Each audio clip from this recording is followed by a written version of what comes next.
100 pipers and all, and 100 pipers and all. It's a brabrach moeilijk niks tonight. The spectre of the Brockenberg.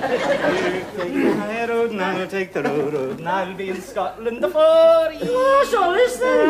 Don't you know, Harry? For me and the true love will live. You know what it is, don't you, Burke? He thinks he's the reincarnation of Harry Lauder. No. He's auditioning for the Black Watch. If you really want to know, Harry, JF and I have been invited to go as part of the management team to the Highland Conference this weekend. Well, that's a professional discussion session. I mean, practical management Oh, course. come on, Harry, not in that hotel. I mean, it's first class. Look, golf, salmon fishing, heather all round, bath, bidet, and colour TV in all the rooms. And genuine tartan wallpaper in the bar. What's that, then? Your plastic sporran? I've been looking forward to this for 3 years. Hey, look, it's very neat, this, Harry. You put your hairbrushes in one hand and your toothbrush and your nail scissors there. I thought I'd splurge out for a change. What's all the kilt business, then? Oh, yeah, well, that was Susan's idea. It belonged to her granddad. Sooner you than me, Rex. I wouldn't fancy being stalked through the glen by Fletcher in a Scotch mist and gumboots. All right, Bert, that will do. Is there anything underneath? Fletcher giving you a lift there? No. Mr. Fletcher has booked us on the train this morning. I mean, we've really only popped in to say goodbye, but cheer up, Harry. I'm sure your time will come. Oh, don't worry about me, Rex. Oh, I won't, Harry. Sure that while I'm enjoying myself up there in the north, you'll be down here busy with some tatty little financial fiddle. I mean, what cash offer have you got for us this morning? Doormats. What? Doormats. Doormats? Keep your voice down, for goodness sake. Good grief, doormats. It's softening of the brain. I've warned you before, Harry, about these girly magazines. Rex, there's nothing ordinary about these doormats. Rubbish doormats are doormats. Prestige stuff, these, Rex. Rubber backed, subtle shades, elegance under your feet, none of your coconut fibre rubbish, not like at home. Who owns them, Harry? Nobody. Nobody? No, truly. A year ago, they belonged to one of our subsidiary companies, International Rent-A-Mat. Oh, yeah. In order to break into the market, they offered to exchange the mats after a year ahead of me, yes? No, Harry. No, so what we've got is a great big pile of beautiful mats. Where are they, Harry? Big uns, 4 foot by 3, all from classy establishments. Where are they, Harry? Regularly cleaned, lying around, absolutely idle. Where, Harry? In the stores at the back of the car park. Now, look, I've had a word with the storeman there. You know him, Keating, yes? Well, I shall repeat for you, word for word, what he said. He said, Harry said, those doormats are a positive embarrassment. Get off, I know Keating. He wouldn't use a word like that. What? Positive. You're absolutely right, Rex. I couldn't repeat his actual word, not with young Burke listening. I'm not listening. Good. How much does he want for him? 25 quid, 100. What? Now, look, I've got it all worked out. We'll shift them out in batches of 10 a day, 5 in the boot of your car, 5 in mine. We could move 100 a week. 100 a week? Well, how many has he got there? 3,000! Good morning, JF. You've already studied page 3, I take it back. Pardon, Mr. Fletcher? The photograph. The firm curve of the young breasts as she runs carefree across the sand. Ah, but Mr. Fletcher, it also says that she studies philosophy and mathematics and that her ambition is to leave Newcastle. And get on with your work. Mr. Northwood Black's in the building. Mr. Northwood Black? Who's Mr. Northwood Black? The acid stripper. Financial wizard. Only the company's youngest and most brilliant director, Burke. A man concerned with a broad sweep of policy, and yet sensitive to the smallest detail. For example, the clean shirt of a junior employee, Burke. Mr. Fletcher, this shirt was put on clean. But when, Burke? When? When you've got a moment, Rick. Certainly, Mr. Fletcher, right away, sir. Aren't you supposed to wear a knife in your stocking? Cut me leg. When you've a moment, Rick.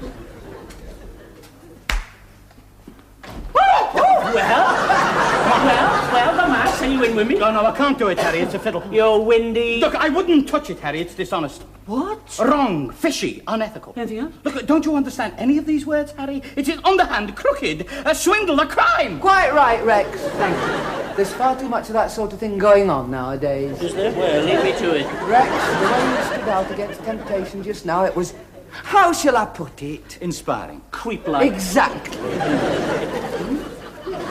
Yes, this must be the petrol for our trip to Scarborough. Charge that to visiting head office. How about that one, JF? Ah, that was nice. Lunch at La Taverna. You looked very lovely that day. You were sweet, too. What shall I do with it? I'll put it down to entertaining our agent from Frankfurt. That'll please them. They can get the tax back on lunches to follow. All the rest are quite straightforward. Treat them as usual. And let's make this year even nicer than last, eh? Afraid that's Rex. Can't put him off any longer.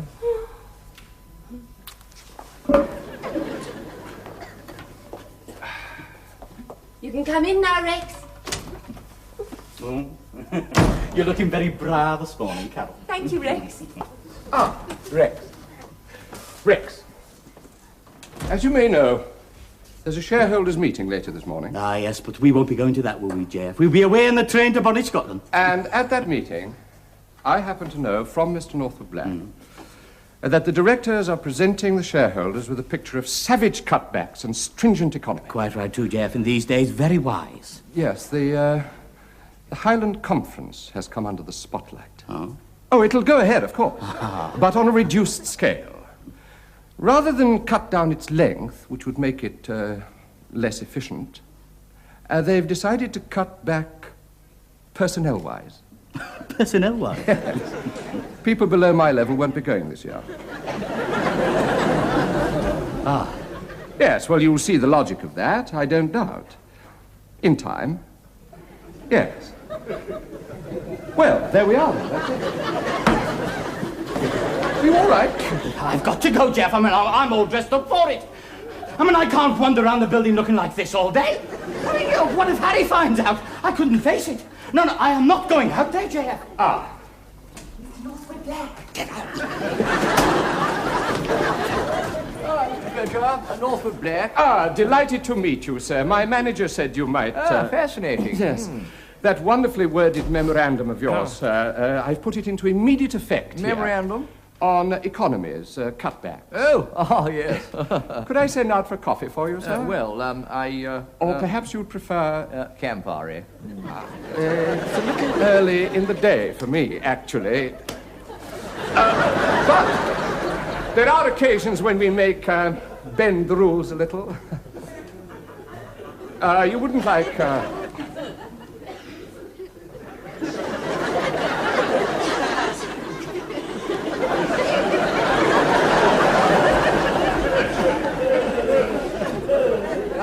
I've always found this branch a useful staging post. Do you find that? Yes, it's near the motorway, sir, and if you want the main line railway... I'm afraid I've run out of pieces of lemon. Oh, so you have. Yes, there's always been plenty of excess storage capacity here. It's a feature of the place. And your department does what exactly? Ah. Oh, shut up, you two! Eavesdroppers! Oh, come on, Rex. I'll get on to my mate. See what he's given this week for second-hand plastic sporrans. You can always keep your sandwiches in it. Why don't you two mind your own? Oh, come on, Rex. Hey, you know what I think? I think they had no right to do to you what they did in there. Well, when the accounts come down here from up there, and they come in here from out there, they're signed, countersigned, stamped and punched and sent upstairs again for filing. Oh, yes, well, that's very clear, Fletcher. Thank you. Don't think it's too complicated. Oh, no, not at all. Ah, good. Well, I certainly think that you're the right people. Just take care of those, would you? Thank you, sir.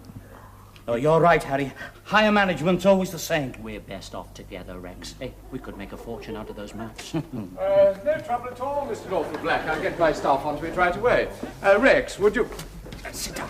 Harry, would you deal with that straight away? It's a quick transport authorization to the storeroom. Certainly, J.F.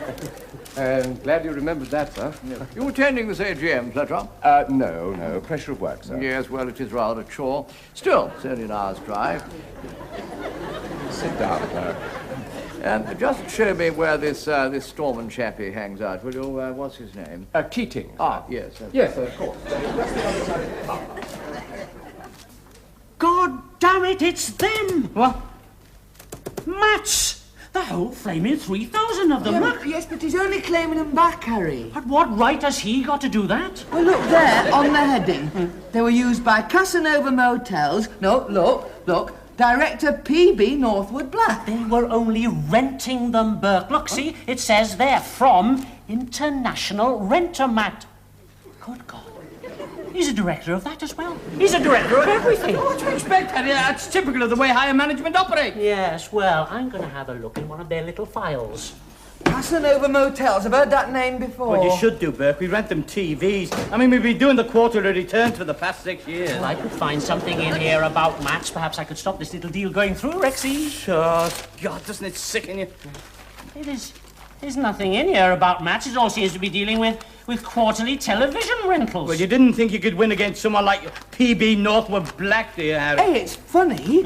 From these totals, it looks as though we've been renting them colour sets at black and white rates. Oh, rubbish. Yes, No, look. 30 hotels, 9,000 rooms, and that's all. God damn it, we've got him! What are you talking about? £10,000 a quarter? He can't get away with this, Rex. Got you very nicely, Mr. P.B. Northwood Black. No, this will teach him to cut down personnel-wise. I'm going to find Jeff. I'm going to make sure that this goes right the way up to the top. Oh, hold on, Rex. When Fletcher gets hold of that, he's bound to suppress it. What we need is a shareholder. Why, Harry? Well, so he can bring it up at the meeting later on this morning. Well, how are we going to get hold of a shareholder by 11 o'clock? My mother always said I should have a stake in the company. Oh, shut up. Shut up. I tell you what, we'll ring around, see who I can find. Here, you have a A lonely voice standing out against the big battalions of greed and corruption. Look, will you shut up, Burke? This is dynamite. People have gone to prison for less than this. This company's being robbed blind, Berkey. A share gives you a voice. Don't let them silent you. Justice is on your side. That's quite right, Burke. Now, all we need is one shareholder. But I am one. You what? A shareholder. Very good, Berkey, very good. But it's true. What? I'm a shareholder. My mother gave me one last Christmas.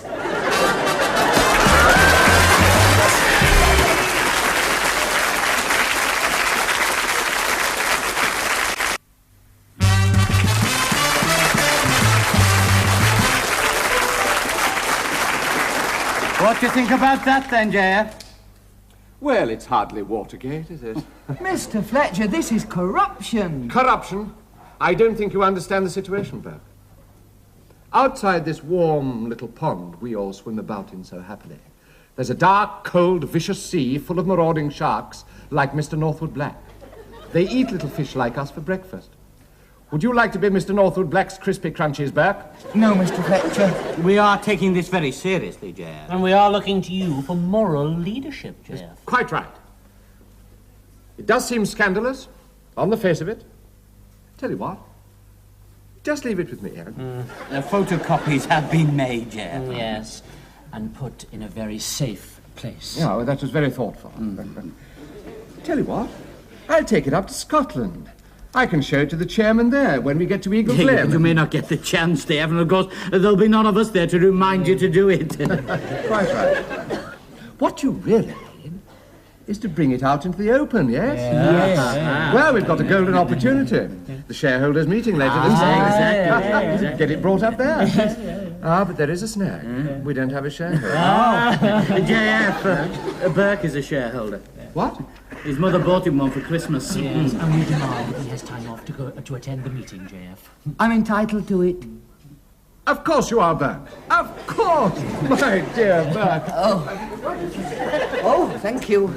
You don't mind if I walk up and down a bit, huh? Not if it helps you to think, Mr. Fletcher. Oh, yes, it does, Burke, it does. When you've been part of a big organization like this for years. I tell you what, I think it would be better for you to present that to Mr. Northwood Black personally, yourself. I still want to go to that meeting, Mr. Fletcher. Of course you do, and you will. It is your right. All I was offering was for you to meet Mr. Northwood Black first. What do you think, then, Harry? Well, we will be there with him, Yeah, and as long as he puts the facts clearly. and doesn't lose his temper. Right. Right. That'll be all right then, Mr. Fletcher. Yes. Thank you, J.F. Well, I'll just go and find Mr. Northwood Black. You stay here. I suppose that shirt's clean enough. Yes,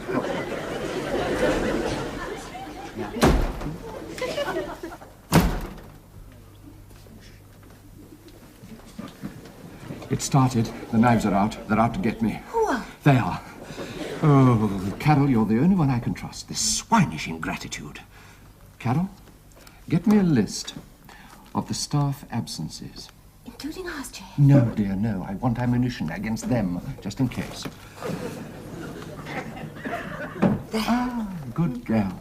Now, you stay here, hold the fort. I must see Mr. Northwood Black before they do. Get them all set.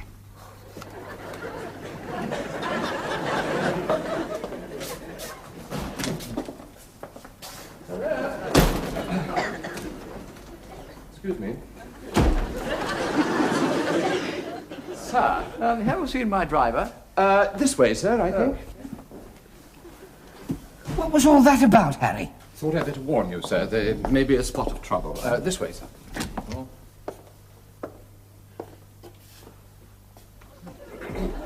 People in my department, they seem to have got hold of some sort of nonsense. Concerns you. Something about mats for colour television sets. Well, I know nothing about it myself, but I have heard things. Thought I'd better tell you. Fascinating. Is my driver in here? He's up to something, Harry. Let's find him. Carol, where's Mr. Fletcher gone? And Mr. Northwood Black? Oh, they went that way.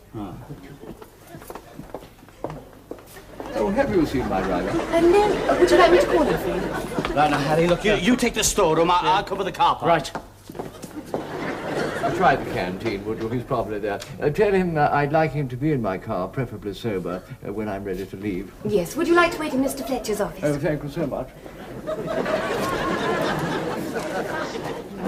Mr. Northwood Black. Fascinating. Mr. Northwood Black, thanks to my mother, I am a shareholder in this company. Oh, made over her holding to, has she? Does she live in England? Pardon? Your mother? She always has done so far. Yes, well, I'd recommend southern Spain, you know, Malaga. These old ladies, they do very well in that climate. Have you found that? What I found is... it's to do with rentals to Casanova motels. Strange people, vegetarians, don't you find? Pardon? Vegetarians. Tearing and biting at pieces of corpses. Yes, that's how they think of meat eating. That's disgusting. So instead, they line themselves up with what they see as the gentle, timid world of plant life. Gentle. You take a look at this cactus and look at those sharp spines. Now, you just imagine what that would do if you tried to grab it. It would tear your hands to shreds. Go on, have a try. What a piece of work is man, eh? These strange longings of the human spirit, appetites, instincts. Is man simply a slave of his passions, Fletcher, or is he not? I mean, what happened to idealism, young Fletcher? No, I'm not Mr. Fletcher. My name's Burke. Now, what I think is, we're put on this world to do what's right. Of course, we don't always know what is right. These strange mechanisms nature has built into us. Self-preservation, survival. Man is a killer, Fletcher. No, my name's not Fletcher. Whatever our names. Burke. Wherever we live, as a savage in the jungle or as a peaceful suburb, nature has built us to kill. Mr. Northwood Black, have you had your breakfast yet? Any look, Harry? No. Oh, God, now they did. Let's look in here. Rex, I've been looking for you. Burke must not be allowed to go to that meeting, otherwise we're all sunk. Yeah, Burke is thinking about justice, Chair. Don't you see? If he's allowed to rake all that up, they won't stop until they've investigated my department. And don't forget, it was you who authorized those fraudulent returns quarter after quarter. Yes, but you could have checked it, Mr. Fletcher. In fact, you should have checked it. Anyway, where's Mr. Northwood Black? He's looking for his driver. Yes, well, you better stick with him, Harry. I can't leave Burke on his own. Harry, you're a man of the world. You talk to Burke. Jeff, why should I? Well, didn't you hear what I said? He must not be allowed to go to that meeting. We've got to buy him out. Talk him into selling that share. Selling? No, I don't know, J.F. I don't care what you do or how you do it. You've got to get it. Look, you can offer him a fiver. A tenner. If only there was something in it for me, J.F. I tell you what, you know those doormats that Northwood Black was after? Yeah. Yes? Well, suppose About 10% of them perished in storage, eh? And we had to write them off. Come on. Just a little line that you could add at the bottom of the transport authorization. Done. I'll get you that share.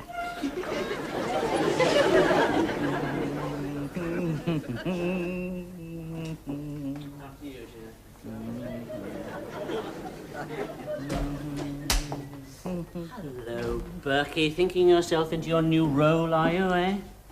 Well, seeing yourself as a shareholder. Must be hard, that.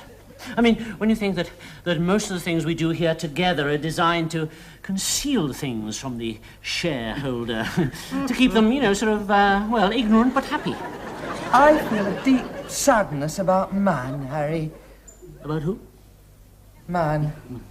His whole environment binds him with chains to that savage jungle we call nature. Has he gone off his rocker? I've no idea, Harry. But I can tell you one thing. I bought his share of him. Power, Harry, power. All mine for £2.50. We could do a deal. Oh, yes. Yes. Fletcher's just told me that he's willing to pay some money. No, how much, Harry? A fiver. You really are a pathetic little schemer, aren't you? What? I mean, do you think I'm going to give all I've got now for a measly couple of quid? Oh, no way, Harry, no. I've been waiting for this chance for years. This is going to be my finest hour. Oh, come on, Rex, I know you. Think they can kick me about, do they? Well, we'll soon see about this. Who's the master now, eh? Interesting people you have in your department, you know. One of them actually owns a share. Excuse me, Mr. Norfolk Black. It wasn't this one. I've got one or two things to say to you. Rex, 20 years I've been here, 20 years I've seen it all, stabbed in the back, scandals, corruption, and I've let it all pass. But not anymore. I'm a shareholder now. Oh, another one. At 12 o'clock today, Mr. Norfolk Black, I am going to demand what's going on. For 6 years now, Casanova Motels have been getting colour TVs at black and white prices. Well, you know, I hardly think there'll be time to talk all that over today. Look here, Fletcher, why don't you bring him up to Eagle Glen for the next few days, eh? Oh, What? yes, time to sort it all out there at leisure. Won't matter if you haven't brought your salmon rod. Do shoot at all? Well, Yes, we'll probably be able to fix you up the gun 1 or 2 days. Do you know, the grouse seem to be reacting quicker each year. Have you found that? You really mean it? Oh, yes, why not? Yes, we can all of us fit in my car. Should be able to squeeze you in. Come and talk it all over with me. Up in Scotland. Right, Fletcher, we really ought to be going. Got your bits and pieces? Fascinating.